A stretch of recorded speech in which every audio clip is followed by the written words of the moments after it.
The second one actually is probably my favorite quote of the book, and it's my favorite quote of all the research that I did. And it has to do with, I think, something every journalist in the room I know will relate to this: expense accounts.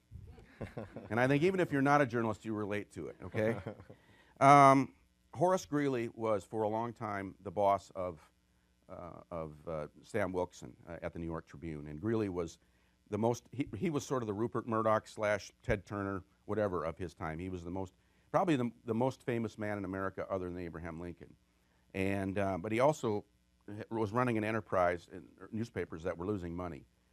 They were laying out a lot of money putting these correspondents out in the war. And early in the war, I'll read from the book here. Early in the war, Greeley raised a ruckus over creative writing in the expense account of a colorful Wilkinson College colleague named Charlie Page, who is another one of these irascible characters.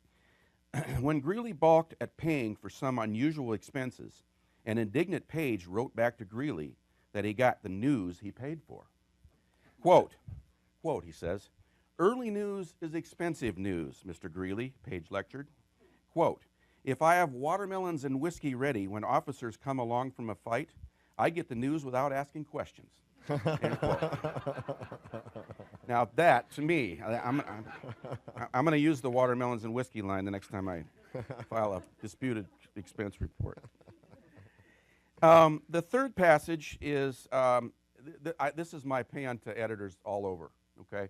This is my way of saying, well, the world couldn't exist and still can't exist without editors. And I don't care what's going on in our business, we need them. So I read, this is about another character that was working for Horace Greeley. His name was Charles A. Dana. He was very well known. He was a very excellent editor, and later on, he and Greeley had a falling out over the war. But this is a particularly interesting little episode at the beginning of the war, when the reporters were still kind of green and feeling their way out there. So, read on here. At the Tribune, Wilson was one of many characters surrounding Greeley. The paper's managing editor, Charles A. Dana, who would, like Sam, eventually run into disagreement with Greeley over the course of the war, was quick-witted, ambitious, and skeptical.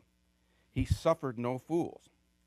Early in the war, a Green correspondent had begun a telegraph dispatch of a battle with, quote, and this is honest to God, "To God Almighty be the glory. Mine eyes have seen the work of the Lord, and the cause of the righteous hath triumphed." End quote. Charles Dana shot back a one-sentence telegraphed response. Quote, "Hereafter," Dana wrote, sarcasm dripping, quote, "in sending your reports, please specify the number of the hymn and save telegraph expenses." So, who wouldn't want to work with people like that, right?